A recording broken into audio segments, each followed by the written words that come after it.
Yes, we can. We can perfectly. Okay, perfect. So I'm a project advisor at ASMEA in the unit of EU and place-based innovation ecosystems in the sector for the I3 instrument. Just shortly, I3 instrument is a new instrument in this financial period, 2021-2027, and is a part of the European Regional Development Fund. As you can see on this picture, basically it presents for 490 million euros for the duration of 7 years, and is basically part of the ERDF. The I3 instrument was designed basically to close the gap in the mainstream ERDF funding instruments, to kind of encourage the investments in the innovation between regional innovation stakeholders. Basically, I3 instrument aims to facilitate the transition from interregional cooperation to interregional investments. And since it is a cohesion instrument, it addresses less developed regions and connect them with the ecosystems in the more developed region.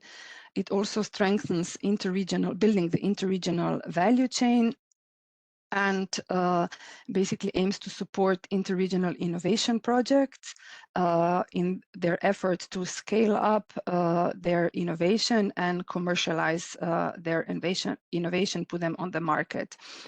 It also helps companies and other organizations to overcome regulatory and market barriers, to de-risk their innovation investments, and bring projects to the investments level and to the commercialization level. Do you see the next slide? Yes. So basically, interregional innovation investments is composed of these 3 I's. What do they mean? Interregional means that this instrument is focusing on small and medium-sized enterprises, on research institutes, on clusters, public authorities, so-called quadruple helix from different EU regions. And those organizations are working on shared smart specialization priorities. They are strengthening regional innovation ecosystems, and they are developing value chain.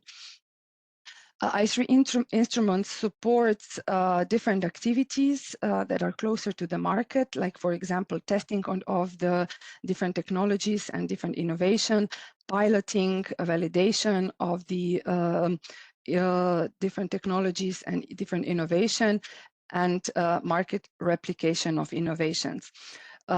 Projects are focused on 3 thematic priorities: on digital transition, green transition, and smart manufacturing.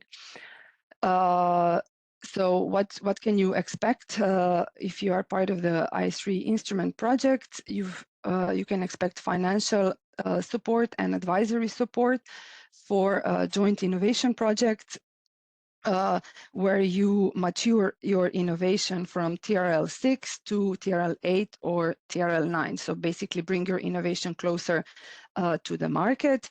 And the financial support also includes the direct investments in small and medium-sized enterprises, funding the capacity building, and also funding third parties, SMEs, which are not directly involved in the project consortium, but are funded through so-called financial support to third parties.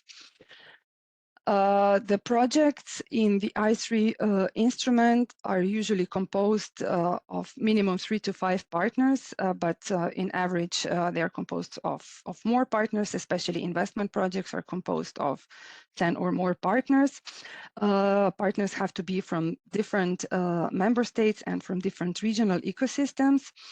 The activities that are funded in the I3 projects have to start with the TRL at least 6, and then they have to be matured to the TRL 8 or 9. and all the investments have to be oriented to innovation and to the impact. Altogether, as mentioned in the I3 instrument, there are 490 million euros available.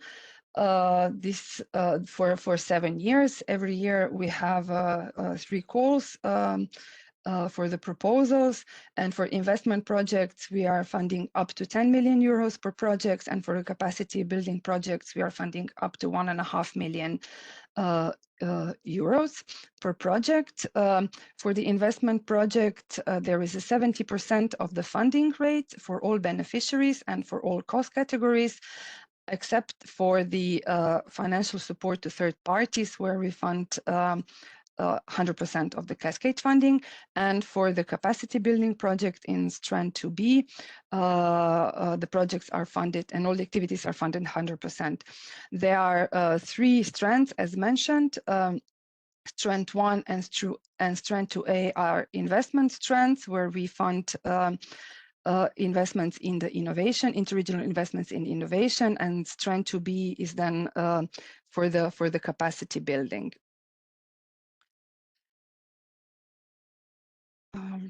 Sorry. So this slide shows how the transition from interregional cooperation to interregional investments.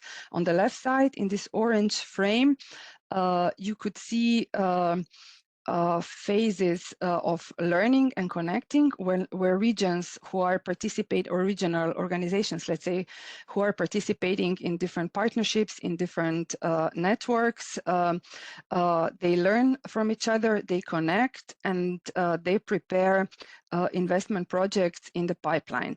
And then on the right side, where regions already have the idea of the investment projects, they can then apply for the Strand 1 and Strand 2A call for proposal, where we then invest into the demonstration activities, commercialization activities, and to the scale-up activities, as mentioned, to basically mature the innovation from TRL 6 to TRL 9. And shortly, this is just the last slide, we will have new calls open in 2025 for the investment calls Strand 1 and Strand 2A. Calls will be open on 22nd of May and with closing on 13th of November. And for both calls, we reserved 48.3 million euros. And the last call for the capacity to be in this financial period will open on 23rd of October 2025 and will close on 19th March next year. And the total budget of the capacity B call for proposal is 8.5 million euros. Don't miss the info day for the calls Strand 1 and Strand 2A. That will be on 11th of June 2025. And also to mention, within the I3 support facility, Santiago will explain a little bit later, but just a short invitation from my side as well. We will organize I3 Instrument Forum 2025, which will be on 24th and 25th of September. And now I would like to give the word to Santiago Donat, who will explain a little bit what is I3 support facility. Thank you very much.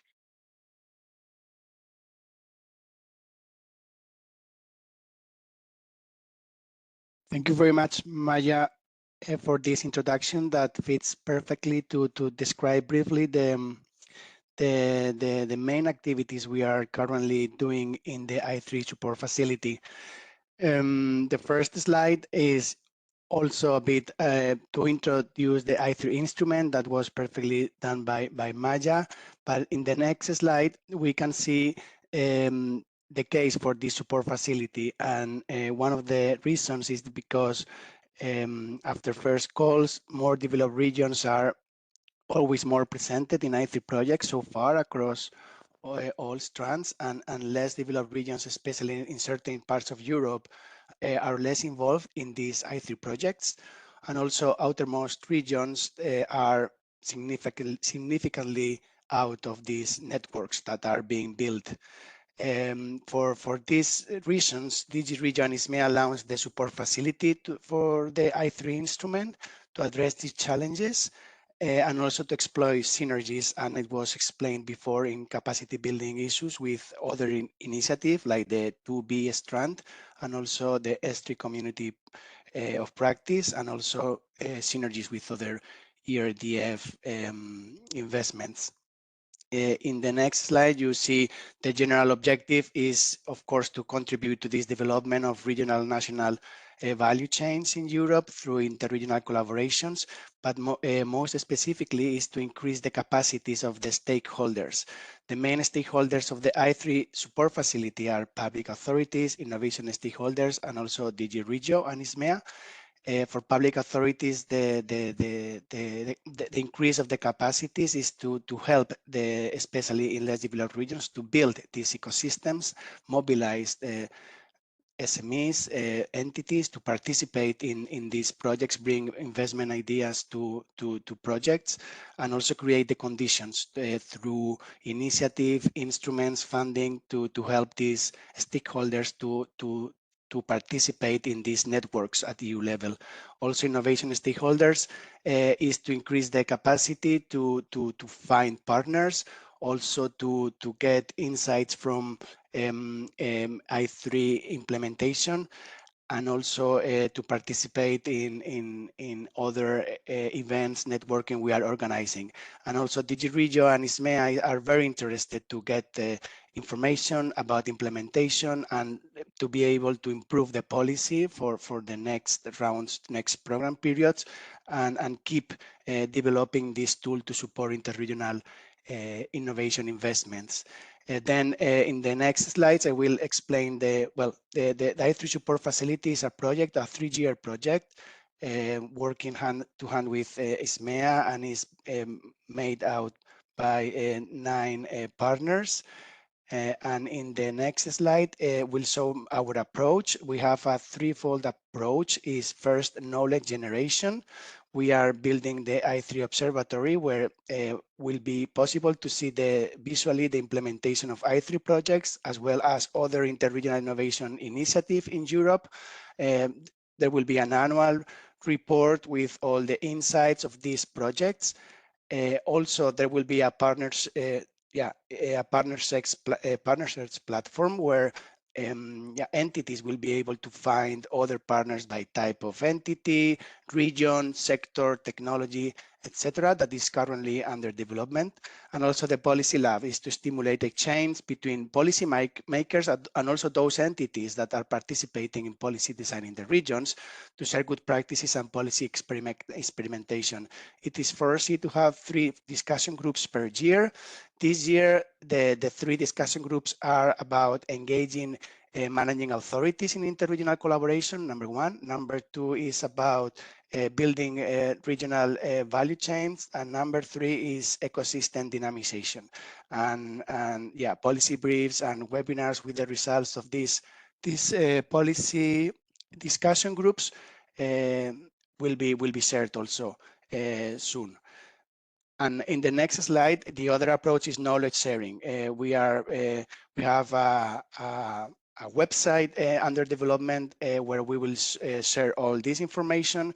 We are collecting also good practices about the good impact of the I3 projects so far, and we will release newsletters, publications, analytical articles showcasing the impact and the good projects that are happening in I3 mainly, of course, but also trying to connect with other interregional innovation initiative, which is also the objective of today's virtual event.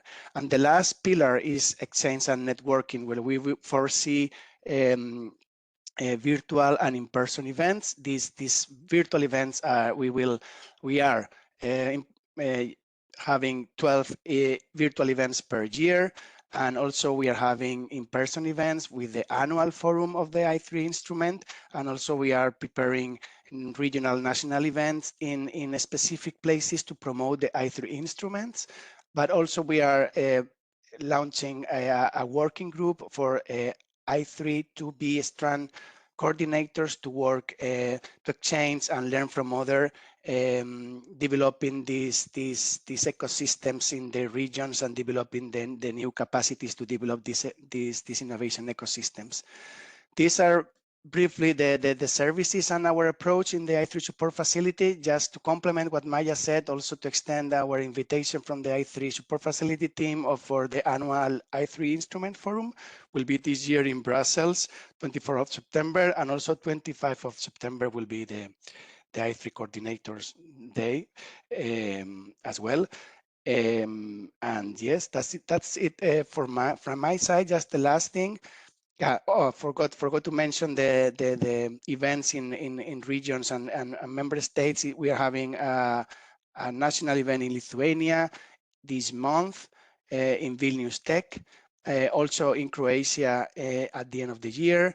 And we are preparing a list of candidates, regions and member states to host these regions, these activities to promote the instrument in their territories for the next year. And also the last part from my part is to say, please sign up for the newsletter. Not the newsletter, the database, where you will be informed of the newsletter, virtual events. Also, we are going to launch the website, and also to be informed of the new features, the partnerships, the I3 Observatory, or the publications. Please sign up, subscribe to the community.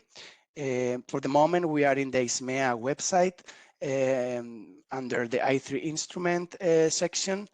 But yeah, that was all from my side, and we are open for having your request or your interaction in the future.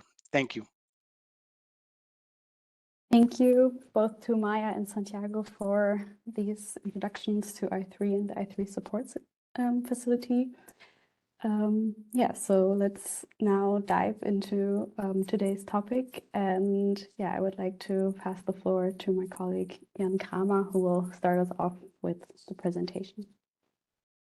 Yes, very gladly. So, good afternoon to all of you. I'm very happy to see over 100 participants in this call. This is really a great pleasure to have so many from you here. I will be speaking about the interregional innovation journey, and we already learned quite some important messages on the one hand when it comes to the I3 instrument, but also, of course, the I3 support facility. And I will try to complement the picture and start with again reminding us why it's so important. If we can go to the agenda slide, I will speak briefly about the context and importance, also being mindful of time. I will try to map out the interregional innovation journey and connect some of these messages from that perspective with an overview of funding opportunities. I will be speaking less about the I3 instrument, even though I think all of you know now that it's a very central piece in this story, but we will try to complement this from a more comprehensive perspective. And I will touch upon a few of the typical challenges, but also solutions that are emerging across the EU to set the scene also for our two speakers from the regions who will share two very interesting and specific learnings from their end. Now, let's look into the situation. Why do we actually talk about any form of support to interregional collaboration? What is the reason also for public intervention when you talk about this? And many of you know the typical discussion about market failures, but I'd like to speak about maybe more system or network failures that we can observe when we are talking about pan-European innovation collaboration. And for sure, this picture is not static. And if I had a dynamic chart showing these network ties that have been forming over the last few years, it may look different.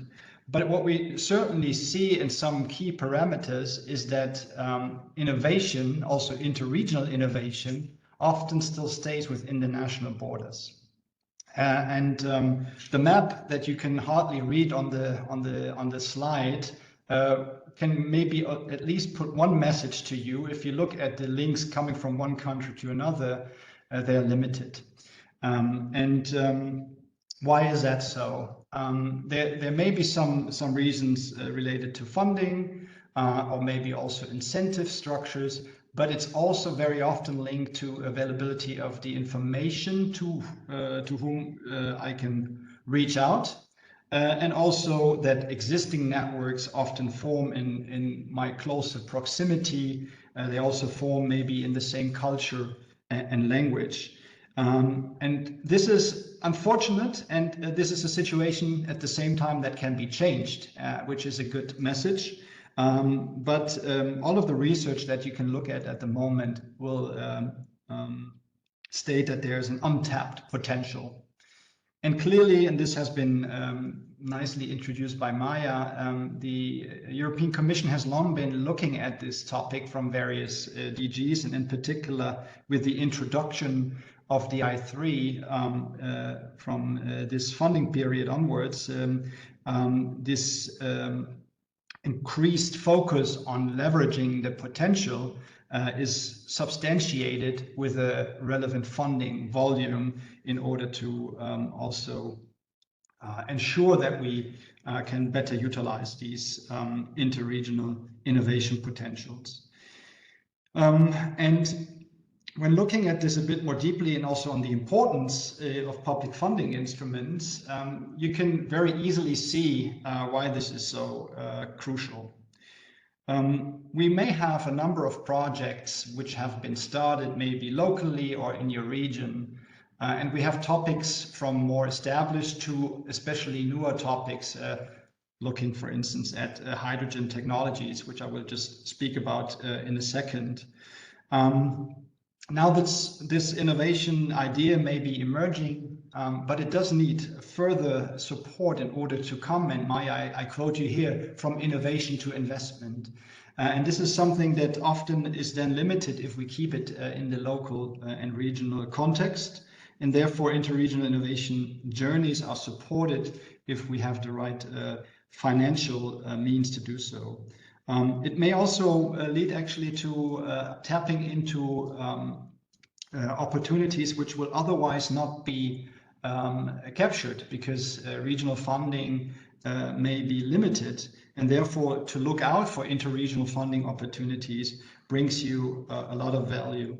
But the two important things from my point of view is that if you want to be successful, especially nowadays in a rough global market, you need to make sure to get the complementary capacities to your advantage. You need to identify partners, partner regions with whom you can collaborate more strategically, not on an ad hoc basis, but rather in a more systematic way. And in order to do so, you need to, of course, identify this. And now I'm just touching briefly upon the second unreadable map you see here on the screen. This just gives you one illustration for an analysis that has been done by Balland and Boschma. And they're looking at one region here, the Ile-de-France region in France, and complementary partners in the field of new hydrogen technologies. Now, this is a very abstract picture if you look at simply a map, but you all know that underneath this map, there are institutions, there are partners with whom you can collaborate. And if you do so and you find the best partners, the EU added value in all of the activities that we're trying to promote and also to kind of bundle strategic investment can help us in Europe to a number of, I think, very important objectives. Strategic autonomy is one of them that's certainly on the agenda, resilience, building capacities within. But as I try to say, and this brings me to our interregional innovation journey, at the moment, I would say we often see a challenge to move from a more ad hoc collaboration activity to a more systematic interregional innovation activity. So with that, I mean, you may see a project call coming and you find it interesting because it matches your interest. You start reaching out to some people and organizations that you know, and you try to conceptualize a project. That's very oversimplifying. I guess all of you know much better and much deeper. But just to give you a bit of this simplified picture, and the challenge you will have is limited synchronization, maybe timing problems, and all of these things that often are mentioned when people talk about challenges to interregional innovation. And what we try to convey with this picture is twofold. On the one hand, we all know, and it's also embedded in the I3, both the I3 and the I3 support facility, is that in some ways capacity building is needed. And it's needed across the chain of the innovation journey.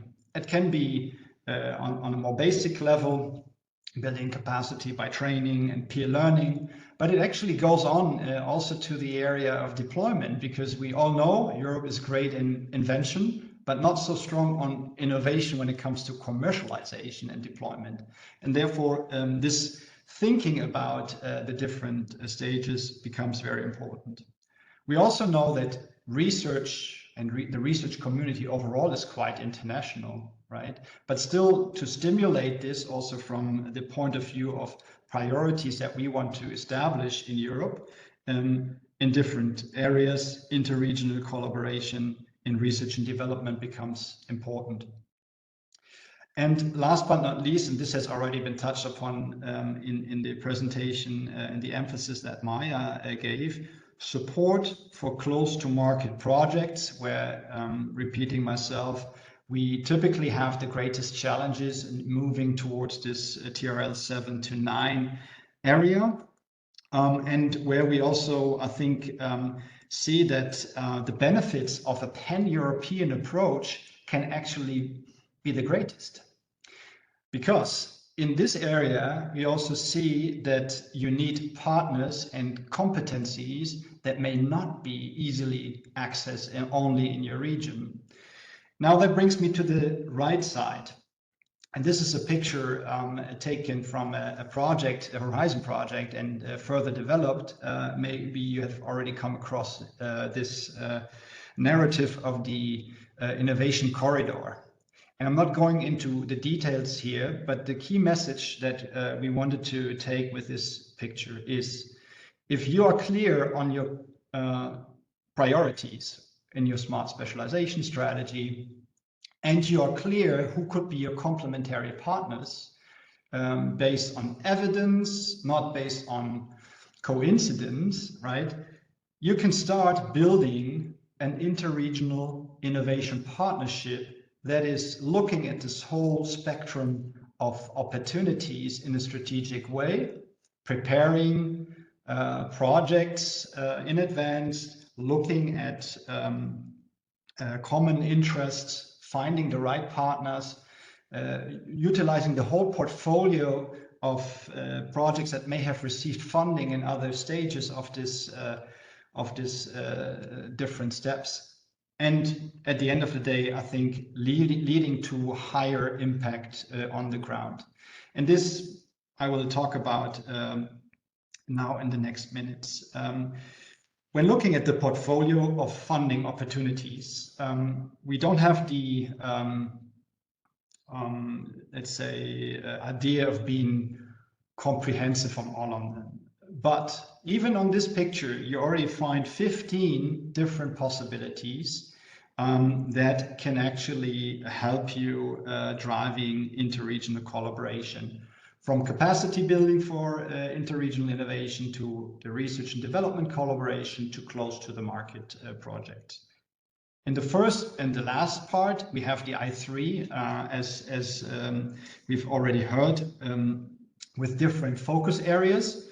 And this is complemented by additional measures from maybe also different areas of the European Commission that complement in a way these activities, helping in the capacity building of developing the ecosystems, increasing networking among different types of partners, often the research, but also authority, community, cluster organizations. In the interregional R&D, obviously, we talk mostly about these directly engaged organizations, SMEs, RTOs, universities, and last but not least, in the closer to market, we come more to the commercial side of things and also different types of instruments. And ideally, with the increasing role of the private sector and also from private financing. And we have selected 3 examples that I wanted to briefly introduce just to widen up the picture. I cannot speak deeply on them, and I'm not representing these initiatives, so more specific questions can be then handled also in the right institutions. But there's a few points I think that are important if we want to make the best of our interregional innovation journey. This is an example from the Horizon program. It's a sub-program called Widening Participation and Spreading Excellence by DERA. And it's a program that has been designed with a bit more than 3 billion euros in the whole package to strengthen innovation ecosystems and strengthen in particular the research and innovation capacity in these territories. You all know the debates in Horizon of being excellence driven and so on, and the widening element has been always quite important. And we believe that with the activities around capacity building that are being done here, just to mention a few, there are activities about building talent ecosystems that are supported for early stage researchers.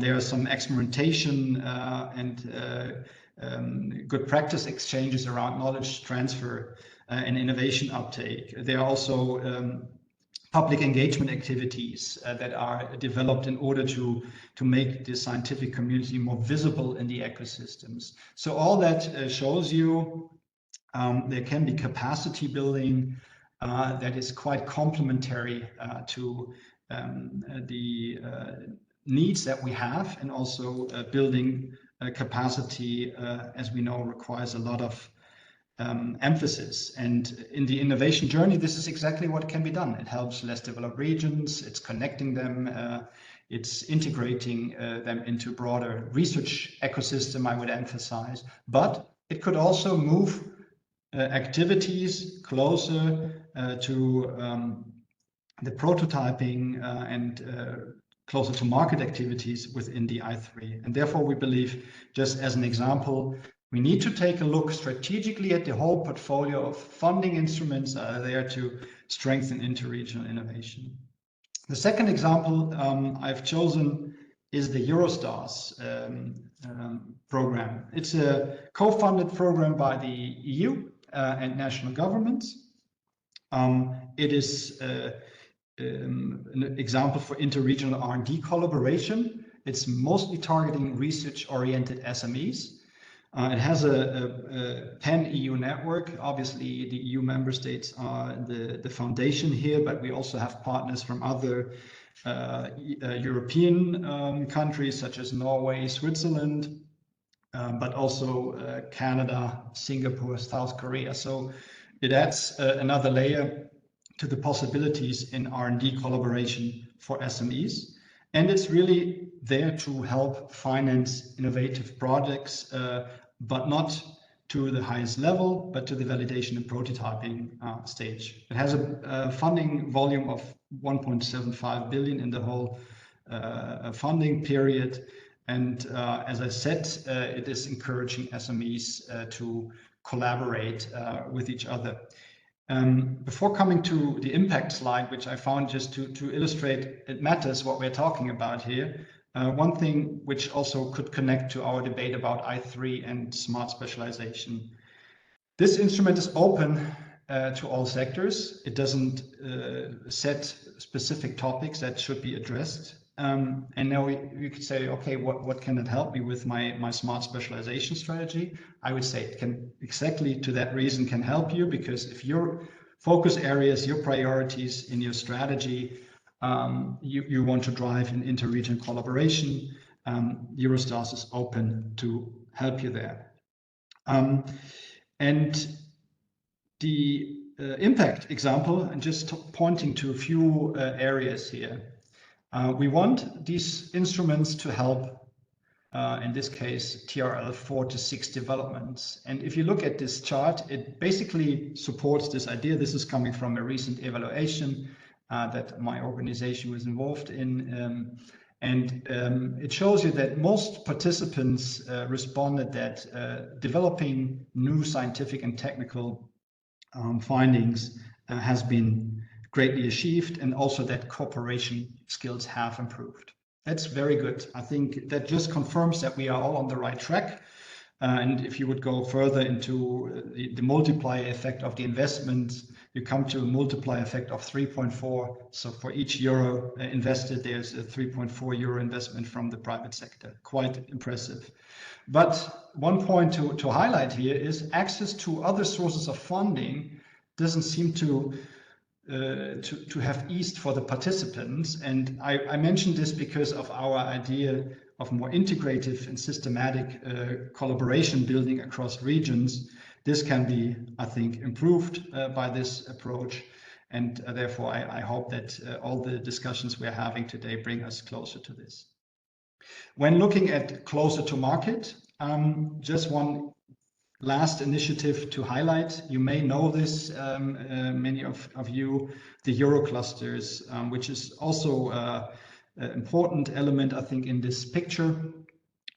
It is part of the single market program, coordinated also by ISMEA and in this case DG GROW. And I think what could be mostly highlighted in this debate, it's a capacity building instrument for industrial ecosystems. It's there to build meta structures on key topics that are important for the European project, and recently focusing, for instance, on net zero technologies and critical raw materials to help with network building and forming basically a platform in which investments can then be taken onwards. They also have their own means in terms of cascade funding mostly, and support to third parties such as SMEs.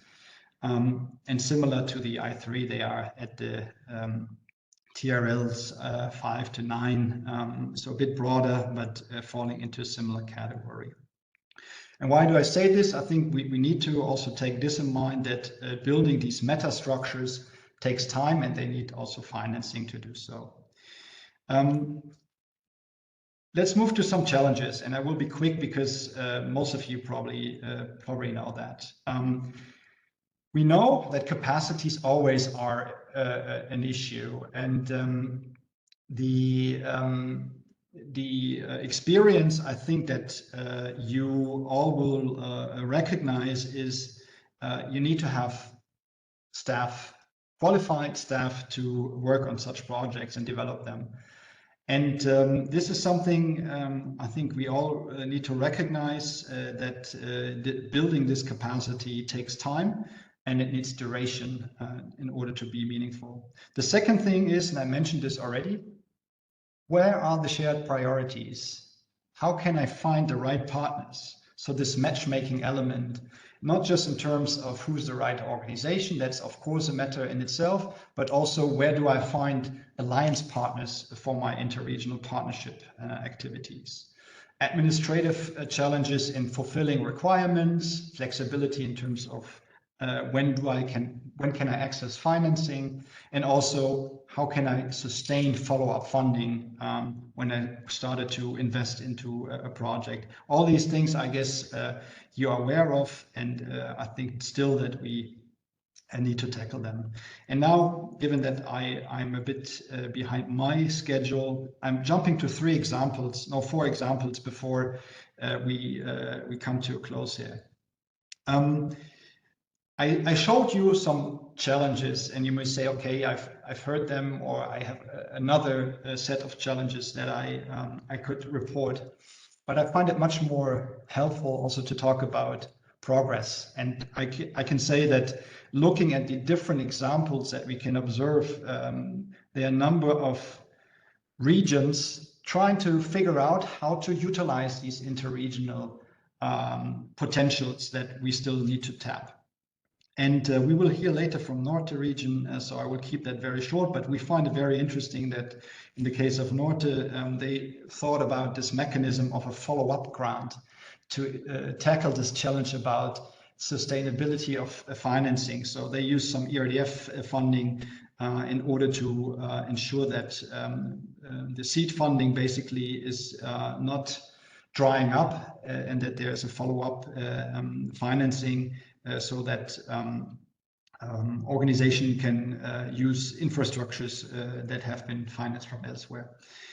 Tuscany has advocated the use of ERDF in interregional collaboration in their policy dialogues, also with national authorities, which I think is quite important in this regard, so that there's a stronger emphasis on interregional initiatives. The Northeast Regional Development Agency in Romania has kept the idea about the seal of excellence, and many of you may know that, that can help you to pick up Horizon Europe applications that couldn't be funded and then shift them to ERDF so that they're considered for funding there. And last but not least, La Réunion has put up an initiative for itself to not be focused only to ERDF funding, but tap into this wider set of instruments that I've shown in order to be a bit more flexible and comprehensive in its approach. Now, coming to an end, where does all that bring us? I think just by looking at the facts and figures, we still have untapped opportunities and underutilized potentials. But we clearly see that there are a large number of options that have been developed over the years that can be combined in the different readiness levels, but also in the different areas of need. If it's done in a more strategic manner, more systematic manner, you may have some early investments, but you will benefit from lower costs later when selecting opportunities, when developing projects, and when implementing projects. And therefore, I think it's very important to come to this more strategic approach. And certainly with the I3 instruments, I think we can be very thankful for having this instrument because it's closing a number of these strategic gaps in the funding landscape, and it can also in particular, due to its focus on close to the market projects, help in generating European added value as these instruments are all asked to do. And with this, I will close my few minutes longer intervention, but I would be very happy if there are any questions and looking forward to the discussion. Thank you. Thank you, Jan, for your presentation. Yeah, so far I do not see any questions in the chat. So yeah, just a reminder to all, please feel free to use it, but also yeah, you can drop in your questions later also for the discussion. Yeah, to kind of quickly yeah, touch base with all of you, we would like to invite you to yeah, quickly participate in a short poll just to reflect on the given overview and yeah, your familiarity with the funding programs mentioned. So yeah, feel free to participate and yeah, give us a short insight, and then we will also continue with the inputs.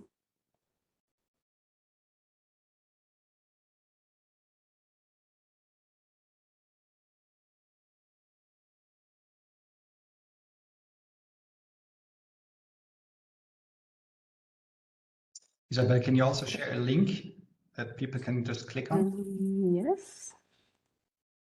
That should work. One moment.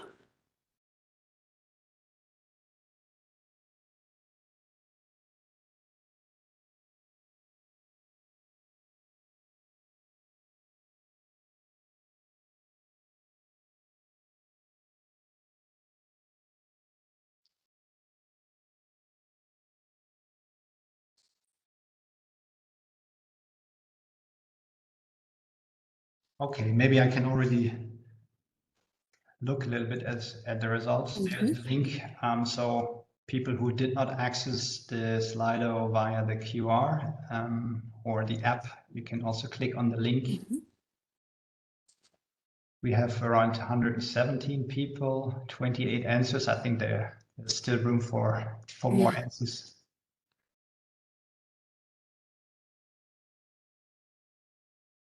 But the picture seems to be stable. I hope it's not due to the sequence of numbering.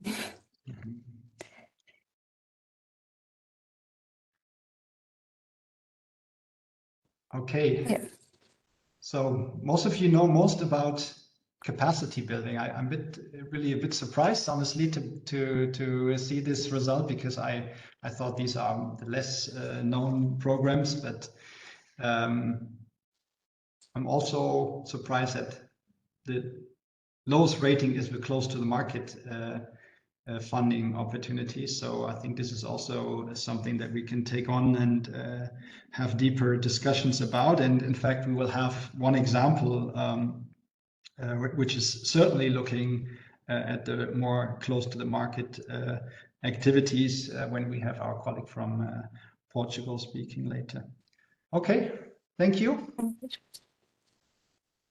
Yeah, thank you for your participation. And yeah, I think this gives us a good starting point also to discuss later. And thank you, Jan, again for the overview of the interregional innovation landscape. And yeah, after this overview, we will now hear from two perspectives of practitioners, both from programs that promote interregional collaboration through ERDF allocations, called Interreg and Winnowage, in which both close to market support is realized. And yeah, therefore I'm happy to now welcome Iris Reingruber and give her the floor and yeah, talk about the projects realized under her coordination. And I hope, yeah, hello. Yes, thank you for the invitation. I tried to share the screen. As you might know, I had some problems with getting into the project meeting. So it's not my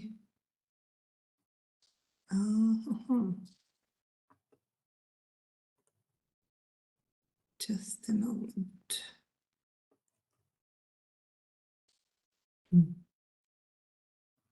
I think it should work. I hope so. Do you see my screen? Yes, you can start the session. And the full screen? Okay, then I'm happy.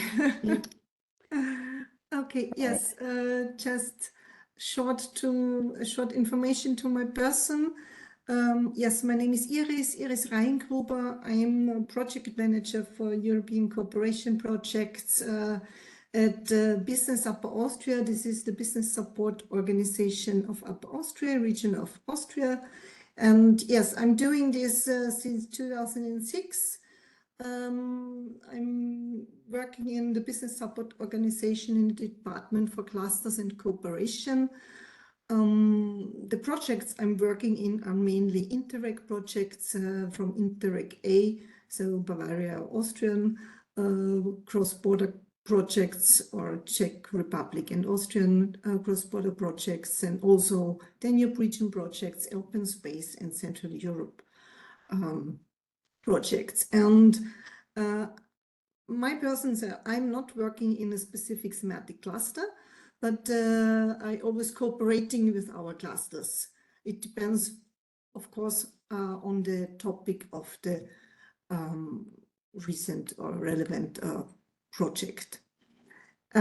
Just a short overview on the clusters we have in Upper Austria, but I don't want to go in this, because what you asked me to talk about is the Innovation Express, and especially Innovation Express call scheme 2024, which was implemented in frame of the InnoBioVC project and Alpine Space project. And before I start with this, I think it might be interesting to give a short review where this Innovation Express funding or call scheme comes from. So the first one was developed in a project from 2006 to 2009. It was under the lead of a French lead partner, and this they created this Innovation Express call with a virtual funding pot, and in order to initiate and prepare transnational cluster cooperation for the benefit of SMEs. And then this first Innovation Express call was continued in another project. The funding program was a Pro-Inno-Europe project, and this was part of the framework program number 6. So nowadays it's called Horizon. And well, and then at this time also the first macro-regional strategy, it was the European strategy for the Baltic Sea region, was developed and started to be implemented. And since we had Swedish partners in this first 2 projects, so this idea of this Innovation Express was taken up, and the BSR STARS Innovation Express was created and implemented as a flagship within the European strategy for the Baltic Sea region. So, but this doesn't mean that there were only Baltic Sea region partners were participating. For example, Baden-Württemberg was also participating in this BSR STARS Innovation Express. And then within the Smart Specialization for Alpine Clusters project and Alpine Space project, there it was further developed, this Smart Specialization Innovation Model, and also this, it was there developed, a proposal for an Alpine Cluster Innovation Express was developed. And within the ARIANET project, another 3 years, the Innovation Express Call 2021 was implemented. And especially in this ARIANET project, there were 3 types of possible interregional cooperation based on existing regional funding programs where they are developed. And this experiences which were made in the Innovation Express Call 2021. These experiences were taken up in the last InnoBioVC project. This was a small-scale Alpine Space project, and there the Innovation Express Call 2024 was set up and implemented. And presently I'm working for the CREDLI project, and there it's again this synchronizing of funds a topic, and there we try to support the implementation of cradle-to-cradle solutions or circular economy solutions by the industry with transnational funding synchronization. So, well, and now this is the slide from this ARIANET project where I mentioned it before, 3 options for cross regional funding schemes based were yes, developed, let's say like this, because we found out, well, it can be cooperated also, or the cooperation between two single projects can be also supported. Then you don't need anything. If you have two thematic, maybe a little bit similar projects, you can also cooperate trans-regional. Of course, it is a very loose cooperation network, but it can work also. Then if you, and then it comes then to already to a kind of synchronization of existing regional or national funding programs for cross-regional cooperation projects. So this can be then done also with the support of business support agencies or clusters. But there, of course, the project, the funding program owners must agree that they say, okay, this regional funding program can also be used for cross-regional cooperation, but we only fund our regional local project partners. The other project partners must be funded by another program. And then the third or most advanced version is then to set up joint synchronized calls and also a kind of coordination office, a virtual coordination office, of course, where you say, okay, there are some regions and they would like to cooperate or support cooperation, trans-regional cooperation with their own existing funding instruments.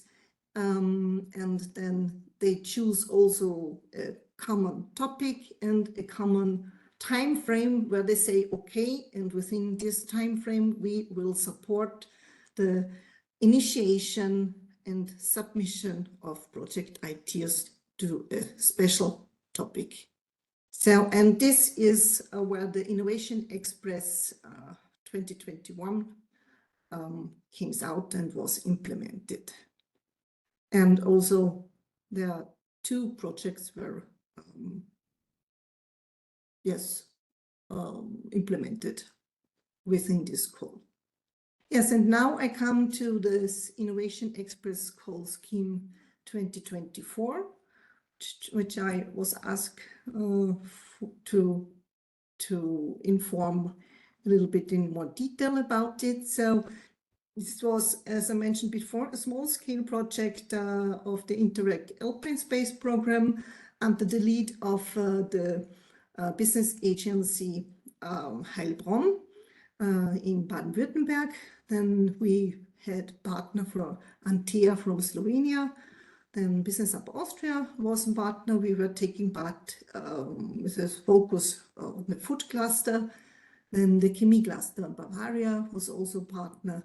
The Lombardy Green Chemistry Association and the School of Engineering and Architecture in Fribourg. So we also had a Swiss partner with us.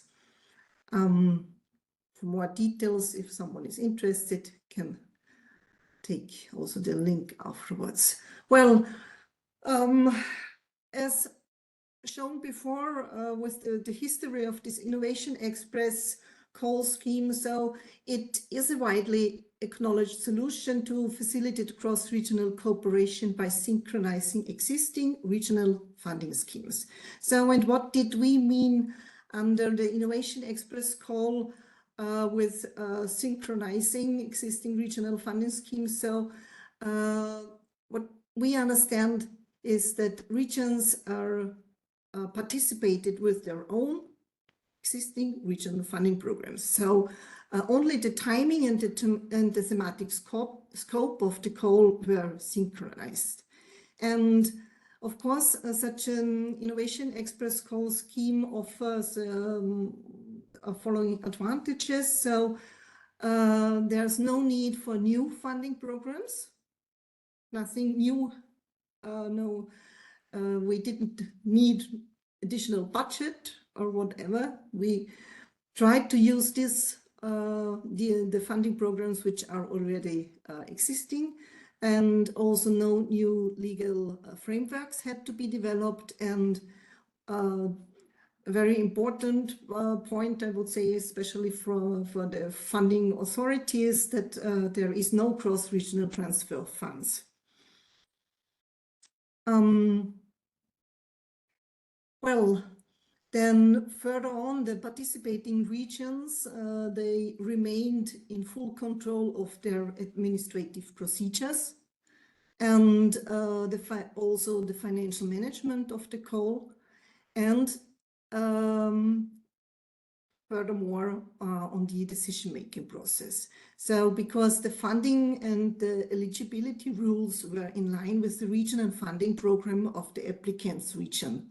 So if there would have been a German applicant and an Austrian one, the applicants, they have always apply with the funding and eligibility rules of their own local funding instrument. And in regard to the potential Innovation Express call partners, so this Innovation Express call allowed, of course, to find out about new funding opportunities, to match with best partners, and submit projects within an agreed time frame. And when I'm reading here this match with best partners, I noted before when Jan Kramer hold his speech, and he said, okay, it's important to look for complementary capacities. So this is a colleague once said, this is the beautiness of this Innovation Express call scheme, that it is possible to look for the best option, to look for a partner which has the complementary capacities and know-how, and so I don't have to stick with the thematic scope of a funding program where they say I have to target this and that topic and I have to choose partners from this and that region. So it can be possible to really submit or initiate projects with the, let's say, the best match. Of course, it is difficult. This, but this is the beautiness of this kind of synchronizing funding schemes. Well, the Innovation Express Call 2024, it was a joint call for cross-border circular bioeconomy project funded by this synchronizing existing regional or national funding programs. It was open, the call was open from March till July 2024. And the funding partners, so the regions which participated this Innovation Express call, they came from Salzburg and Upper Austria, and the Canton Fribourg from Switzerland, and from Germany we had Bavaria and Brandenburg on board.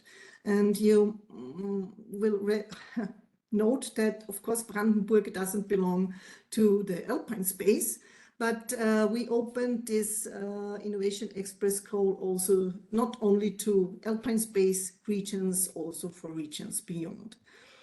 And you might also register that the lead partner, as I mentioned before, of this InnoBioVC project was Baden-Württemberg.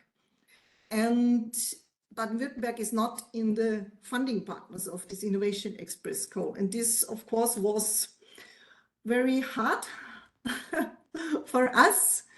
And yes, but there I come also to this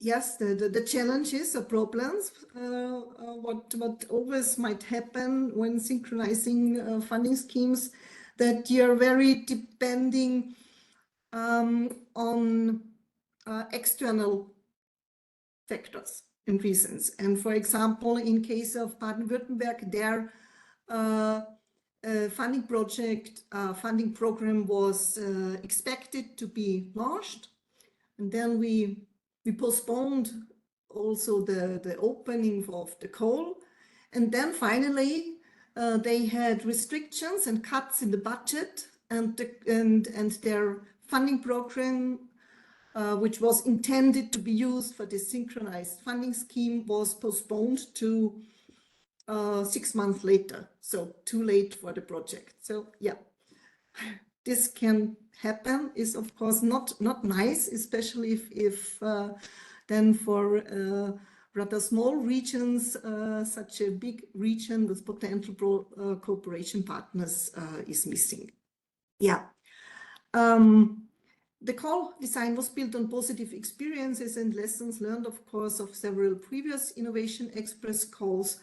And yes, of course, it is always important that the scope has to be in line with the thematic focus of the regional funding programs applied. And these funding programs mostly are in line with the smart specialization strategies. Yeah, just to summarize, and I think I have to hurry up a little bit. The funding and eligibility rules were in line with the regional funding program of the applicants' regions. This is very important. The proposed activities had to include the participation of partners from at least 2 different partner regions. And of course, to be eligible for funding, the applicants had to be located in the geographic area of the Innovation Express 24 funding partners, because it was funny when we made matchmaking events that there were also participants from other regions participating. Yes, and the proposals had to be submitted by the legal representative of the applicant in accordance with the rules of the respective funding partners. So, well, here I have just the application process, how it could have worked, and I just go through. Yes, and we had also this, I think I would like to mention, a coordination office and virtual coordination office, and this coordination office, there was the contact persons for questions and also as main link to the expert. We managed the call website together with the project lead, and we arranged, of course, meetings with experts if needed, and we organized adjustment meetings with program owners. And mostly we organized a lot of information and matchmaking and project development meetings. So monthly webinars and online matchmaking meetings, and we promoted, of course, the funding scheme. Well, and here I have just... Sorry to interrupt, Iris. I just wanted to maybe... yeah, I'm closing it now. Okay, This perfect. is just an information on the present running project. There, in this Cradle project, there it says supporting the implementation of the cradle-to-cradle solutions by industry with transnational fund synchronization.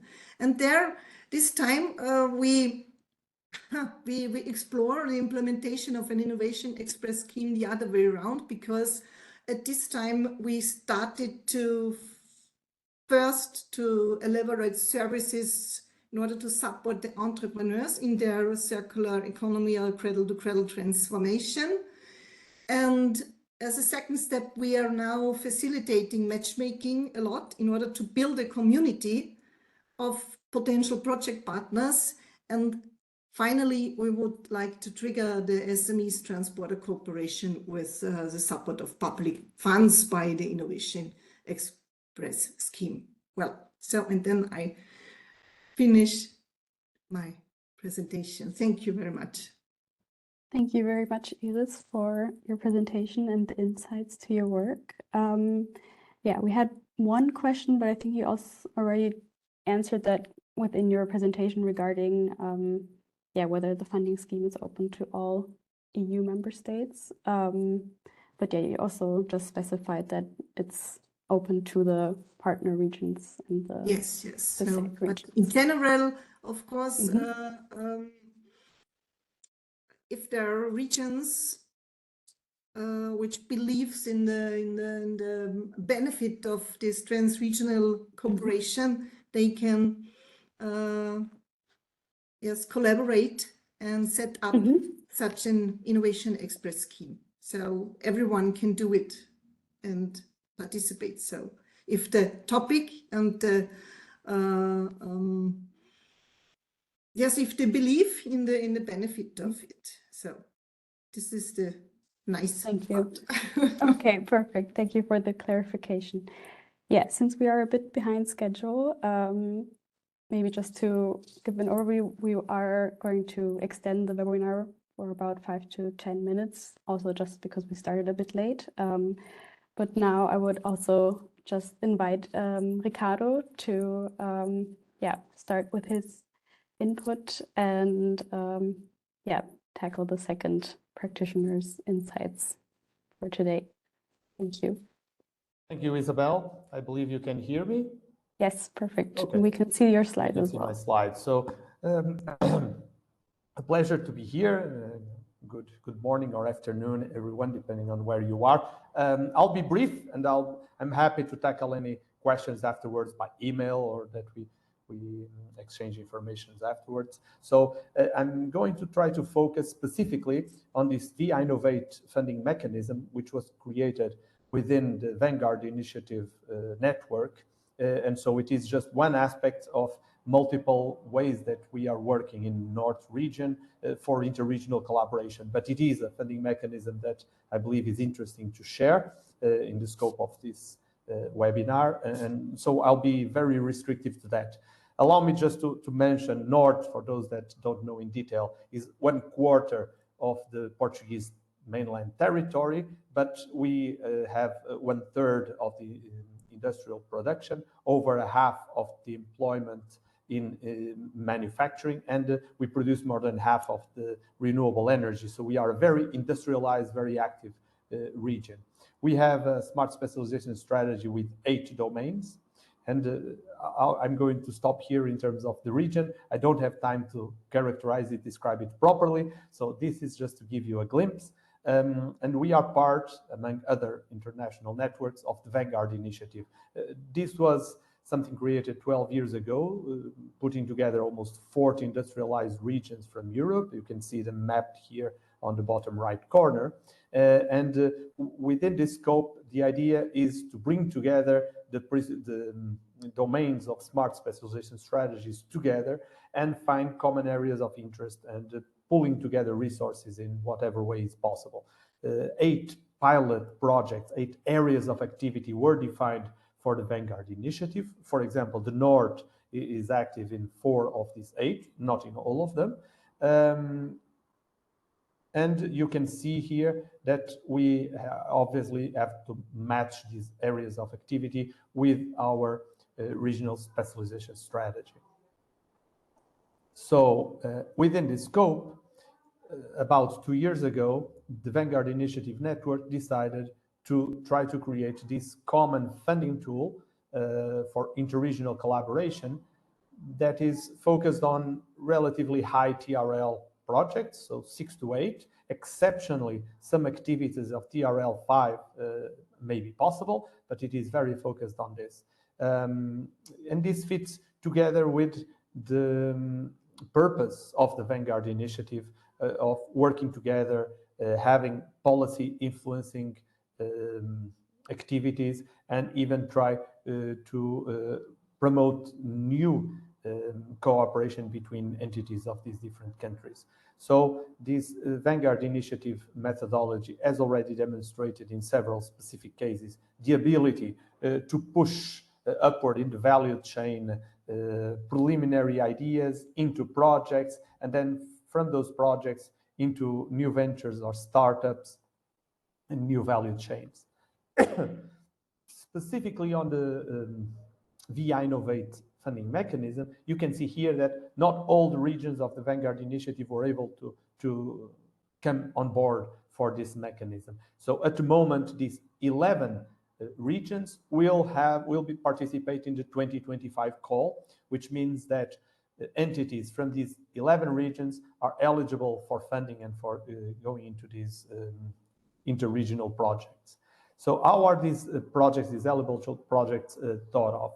These are this work in terms of grants. The funding rate depends on the region because essentially we are using existing regional funding schemes, so typically cohesion funds, but not all. Some regions are using their own budget, regional budget, without ERDF funds for this mechanism. You can see here that thematically each project needs to be linked to at least one Vanguard initiative pilot, so those 8 areas of activities.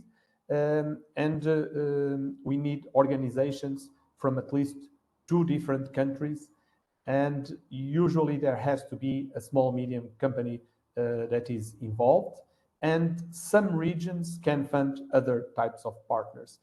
The projects can start at 100,000 euros, no upward limit, and usually they are 36 months. So in general, this allows funding personnel costs, subcontracting, purchasing, indirect costs, but this again depends on the regulation at the regional level. And you can see here that the projects have to be focused on the sustainable industry, smarter industry, or autonomous industry, and in 8 pilots. And you can see here that almost all these 11 regions allow funding SMEs, but only about half of them allow funding large companies. For example, in North, this is not compatible with the regional program of North 2030. Most of them allow universities and academia and research and facility centers as well. But you can see that because this comes from cohesion funds mostly through regional programs, then the focus, of course, is on SMEs. And the submission process that we create is that there is first a submission fit form that is visualized centrally by the Vanguard Initiative Coordination Office. Then if it passes some checks, it goes to the regional funding agencies or to the regional partners. We validate if it fits preliminary with the regional regulations. Then we give that information back, and then there is this indication to each consortium that they should submit the formal application to each region, because formally the applications are submitted at the regional level, even when they are interregional. And so if you have 2 regions working together, they have to coordinate this single, what we call project fit form. And then when they get a positive feedback, each of them will submit their application within the region. You can see here that the project fit form is very simple. It asks for 200 words on a few characteristics, how it fits to the pilots and the areas of transition, and some information on the activities for different organizations. Now, a long time, I don't have time to go through all of these, but we are creating webinars to try to bring together entities from the regions. We are making sure that people know of these rules, and we have a portal where these organizations from the regions can enroll and look for other partners. And we have created these guidelines for which usually allows the projects to have a better fit in terms of scope, budget restrictions, terminology, etc. And now a project is only funded if it is funded in all the regions. So we had many projects that were positively evaluated in 1 or 2 or 3 regions, but not in one, and then the project falls. So this is something that is not always easy to tackle. I have here the example of the information sheet for North, where we say who is eligible, who is not, and there's a sheet like this for all the regions. And then an important thing that I wanted to stress is how we integrated this into our regional program. So North is a program that has 3.4 thousand million euros. It is the biggest thematic program in Portugal. Within the North program, we had to fit this into what we call the more competitive north, which is more industrial support and academy support. Within this, we had to fit into the development and reinforcement of capabilities for research and innovation. And within this, we fit this V-Innovate mechanism into this type of projects that you can see here on the right side, which are co-promotion demonstrators. So we have individual and co-promotion projects that are lower TRL, and then we have these demonstrators that are from TRL 6 to 8. So it fitted perfectly, and we could use this existing regional program mechanism. But as you can see here, this requires fitting what the Vanguard initiative as a whole set as restrictions. For example, these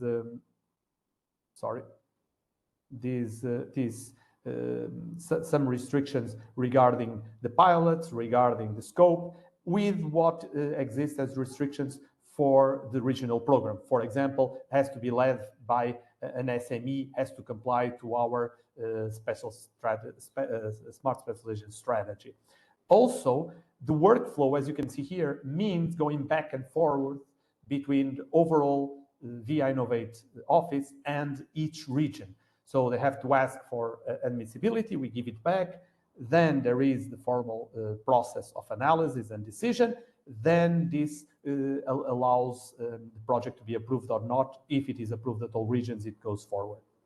And so for time purposes and to fit the 10 minutes they asked me to take, I'm only going to take some concluding remarks. This is, I think, a very interesting instrument. In the first call, we had about 16 applications, 8 of which would be eligible and were formalized, but half of those had a negative evaluation in one region, and so it fell. And so from those, we were able to fund 3 projects, and we think this is already a very positive increase of networking between these regions.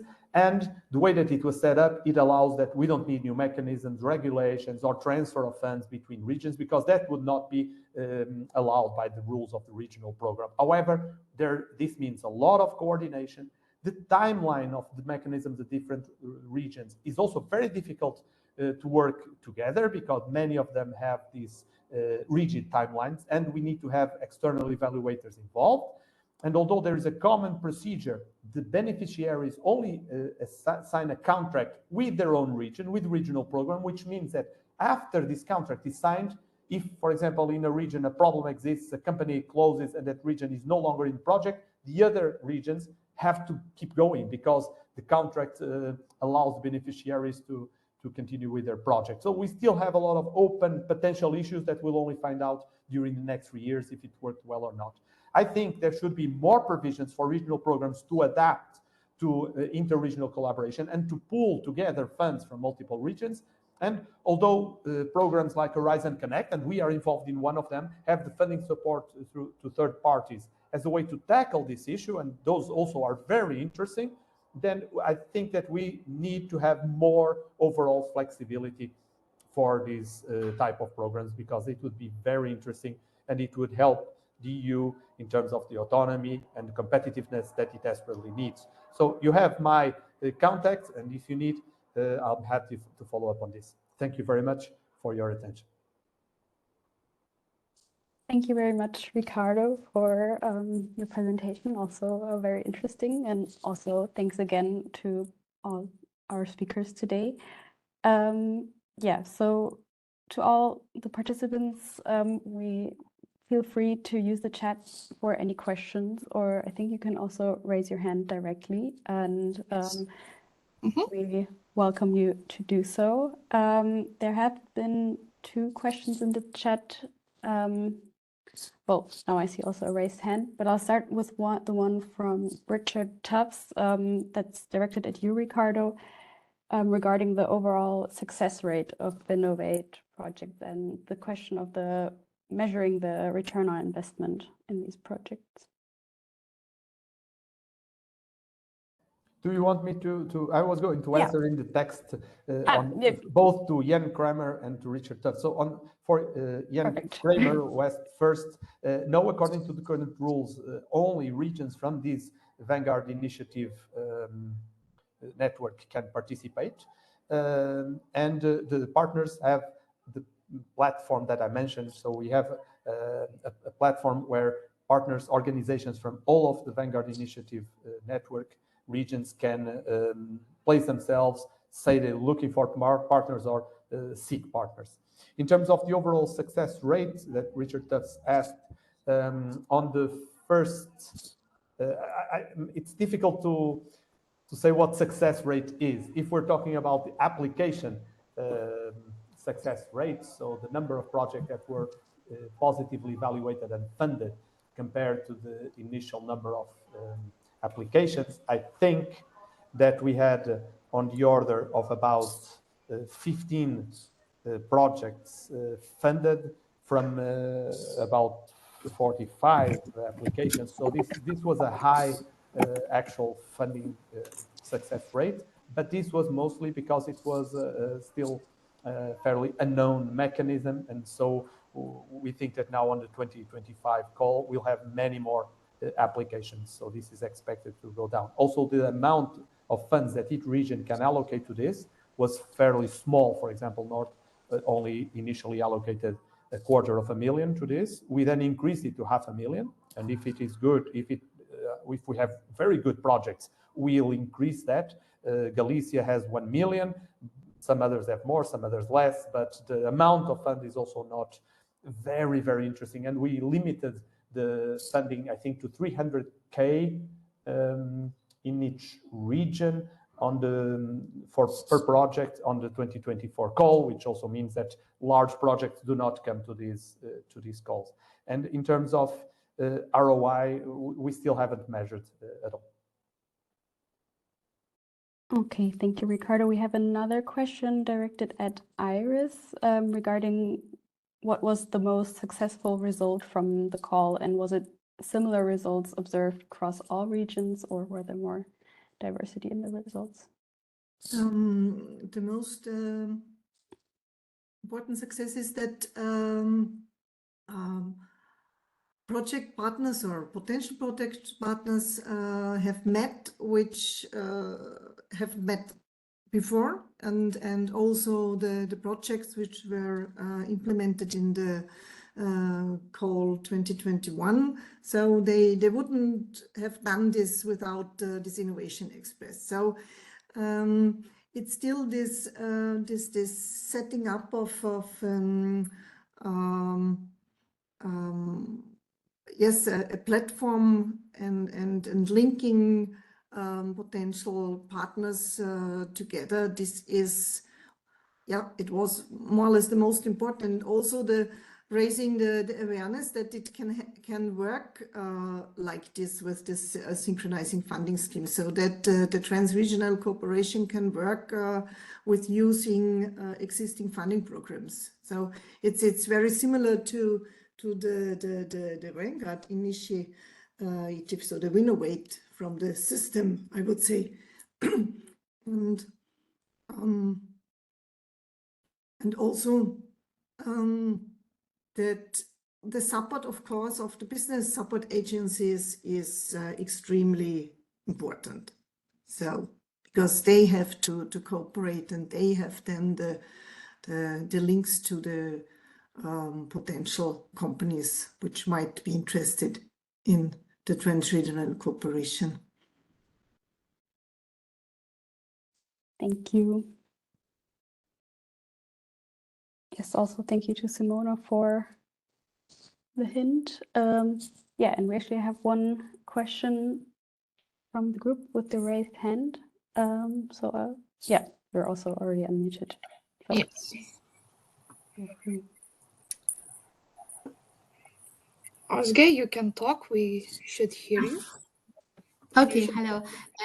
Yes, I had previous appointments, so I just joined a little bit late. Is that possible that we receive the presentations? I wanted to ask. And okay, and the second question is the Winnovate call is open. So is it like we have to apply to our regional agency or some other interface, or as an SME or startup, can we just directly apply to the project? How you see that? The first step is that the consortium as a whole, from multiple regions, the partners together, submit the project fit form to the V-Innovate Secretariat. And they will do the preliminary assessment and check with the regions if it passes some checks and give that feedback. But then each regional partners, for example, the partners 1, 2, or 3 from North, they will then submit formally an application to a call that is open in North only. But this can only be done after receiving a positive feedback from the project fit form, which is handled centrally. Mm-hmm. So without a consortium, it's not possible just to apply, and individual partners need to find a consortium. There has to be at least partners from 2 regions to kick off the process. So as a subcontractor, it is not possible at this stage. No. I see. Okay.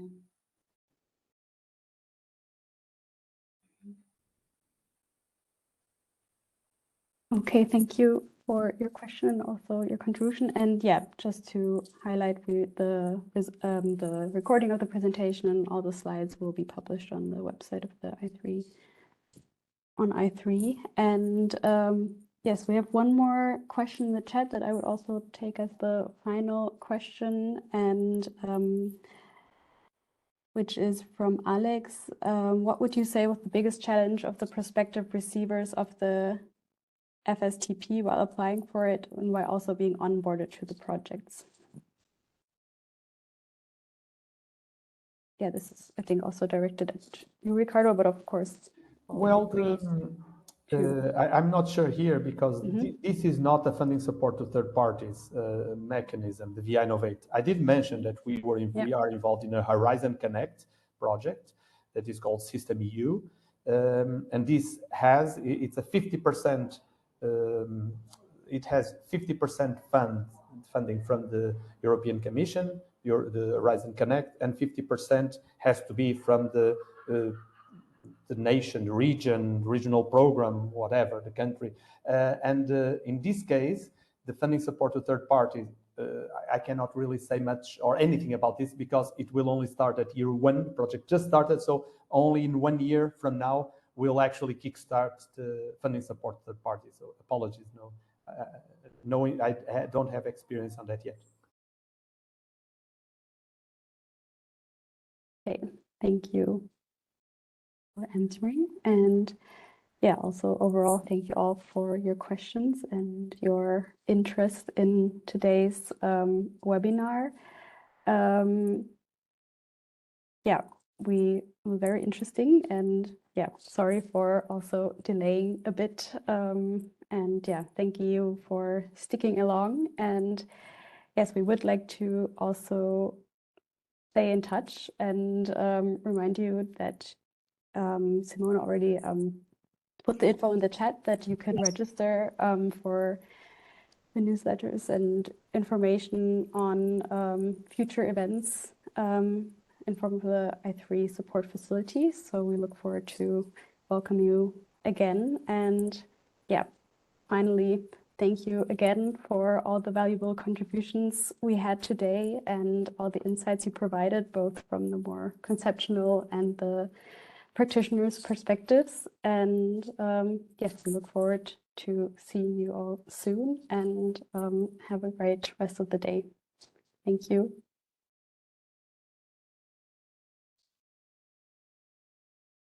Thank you. Bye-bye. Thank you.